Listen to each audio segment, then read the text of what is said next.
Bienvenue sur Atech. Oubliez les obus et les missiles classiques. Au cœur des lignes de front, dans le vacarme du combat terrestre, une machine blindée d'un genre nouveau opère. Elle est si redoutée que son nom, Sol Tsepek, résonne comme une sentence. Le canon à soleil. Ce système russe, basé sur un châssis de char T-72 ou T-90, n'est pas un lance-roquettes comme les autres. Il est conçu pour une destruction totale, pour anéantir toute vie sur une zone ciblée en un seul éclair de feu. Son secret, une munition unique en son genre, qui brûle l'oxygène pour créer un enfer dévastateur et implacable. Utilisé intensivement de la Syrie à l'Ukraine, le TOS-1A est devenu l'arme de saturation la plus terrifiante de la doctrine russe. Mais comment une telle machine, à la portée étonnamment courte, parvient-elle à changer l'équilibre des forces au sol? Comment fonctionne réellement cette technologie thermobarique? Et pourquoi les forces adverses la craignent-elles, au point de considérer son apparition comme un tournant tactique? Plongeons dans l'analyse de cette arme rare qui redéfinit ce que signifie l'appui feu direct. Pour comprendre pourquoi le TOS-1A est si redouté, il faut d'abord se pencher sur son architecture et sa fonction. Le système se compose d'un bloc massif de 24 tubes de lancement, capable de tirer des roquettes de 220 mm sur le même objectif. La cadence est terrifiante. Le système peut engager une salve complète en environ 6 secondes, transformant une zone hostile en un enfer ardent en un claquement de doigts. Ce rythme de saturation rapide est au cœur de sa doctrine d'emploi. Contrairement aux lance-roquettes multiples, MLRS classiques, dont la portée atteint souvent plusieurs dizaines, voire centaines de kilomètres, le TOS-1A est spécialiste du combat rapproché. Sa portée effective varie entre environ 400 mètres en tir rapproché et 6000 mètres en tir longue portée, selon la roquette utilisée.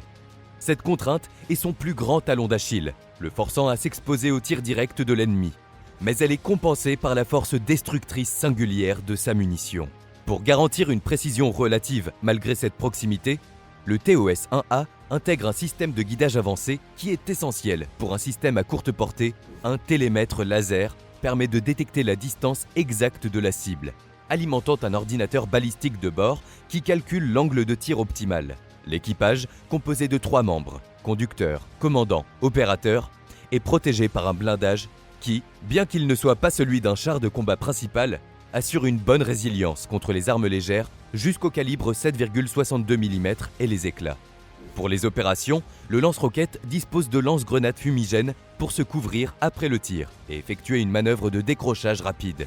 Sa mobilité est garantie par un moteur diesel V84-1 produisant environ 840 chevaux, qui lui permet d'atteindre 60 km/h sur route et de maintenir une bonne autonomie opérationnelle d'environ 550 km. Un facteur clé pour son rôle de soutien de première ligne. Un véhicule de soutien logistique dédié, le TZM-T, suit le lanceur, transportant les roquettes de rechargement pour assurer une cadence opérationnelle élevée. Ce véhicule permet de recharger le lanceur en quelques minutes, essentiel pour soutenir la pression sur l'ennemi. La principale singularité du TOS-1A réside dans sa munition, l'ogive thermobarique. Le principe de fonctionnement de ces roquettes de 220 mm est d'une efficacité brutale contre les cibles non blindées et les positions fortifiées légères. Il se déploie en 2 étapes. Premièrement, la roquette explose, non pas pour projeter des éclats, mais pour disperser un aérosol explosif, un nuage de combustible qui est finement pulvérisé dans l'air. Deuxièmement, cet aérosol s'enflamme, provoquant une explosion volumétrique massive qui consomme instantanément l'oxygène de la zone environnante. Les effets sont multiples et dévastateurs. L'explosion génère une onde de suppression incroyablement puissante et prolongée, bien plus longue et violente que celle d'un explosif conventionnel. Cette onde est capable de s'infiltrer et de détruire les cibles retranchées, dans des tranchées, des bunkers ou même des grottes. Là où les shrapnels seraient inefficaces, la consommation d'oxygène crée en plus un vide partiel, endommageant gravement ou tuant les êtres vivants par l'éclatement des poumons et des organes internes, même s'ils ne sont pas directement exposés au souffle. Cette technologie est particulièrement efficace dans les zones urbaines ou sur les terrains complexes où les troupes peuvent se dissimuler. Le TOS-1A agit comme un aspirateur géant qui détruit tout ce qui n'est pas lourdement blindé. Il est pour cela devenu un outil tactique essentiel des opérations combinées russes. Le déploiement du Solnet CPEC n'est pas seulement une question de destruction physique. Il augmente aussi la pression psychologique sur l'adversaire, la connaissance de son emploi pouvant démoraliser des unités entières.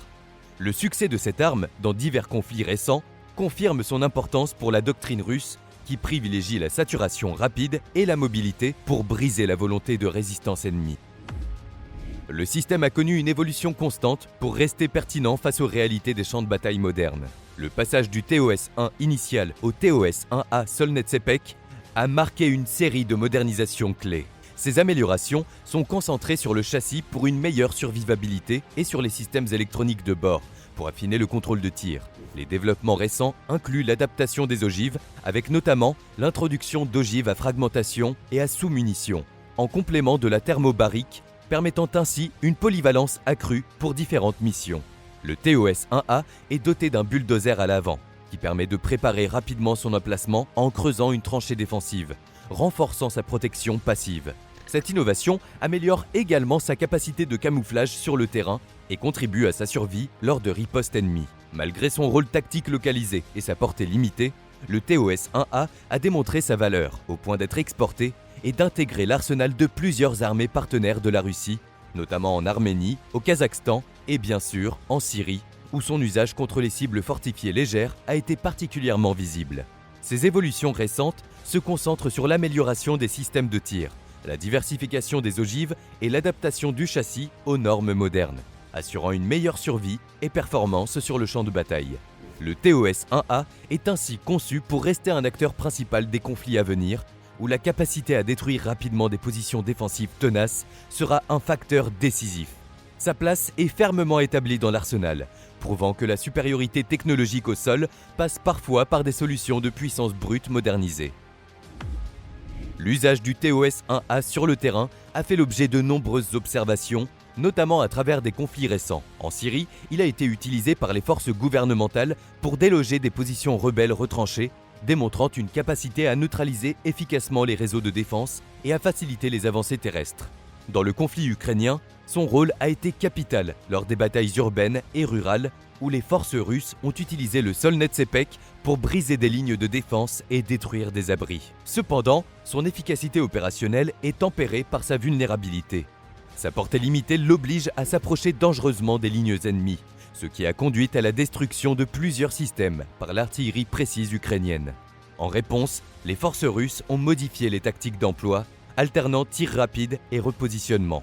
Tactique shoot and scoot, intégrant également des supports de guerre électronique pour brouiller la reconnaissance par drones ennemis. Le TOS-1A est désormais souvent déployé avec un appui blindé rapproché ainsi que des forces aériennes, garantissant sa protection lors des opérations offensives. Cette intégration dans une doctrine combinée illustre l'importance stratégique qu'il conserve malgré ses limitations. En conclusion, le TOS-1A Solnet CPEC reste une arme d'appui feu de premier plan, combinant la puissance thermobarique extrême d'une ogive volumétrique, la mobilité blindée d'un char et des effets psychologiques redoutables, agissant comme un outil de saturation à courte portée. Le Solnet CPEC n'est pas conçu pour des duels lointains, mais pour le combat acharné, à bout portant, là où sa courte portée est sa force. Sa capacité de destruction en zone saturée en fait un outil irremplaçable dans l'arsenal russe et un pivot de la doctrine de saturation et de destruction ciblée. Son rôle tactique et stratégique dans les conflits modernes souligne l'importance croissante des armes à effet de souffle et incendiaires pour vaincre la résilience des défenses modernes, qu'elles soient urbaines ou souterraines. Et vous, que pensez-vous de cette arme ? Partagez vos réflexions dans les commentaires et mettez un petit pouce bleu, ça fait toujours plaisir. Pour suivre son évolution et d'autres innovations militaires qui transforment la guerre terrestre, n'oubliez pas de vous abonner à la chaîne et d'activer la petite cloche. À très bientôt.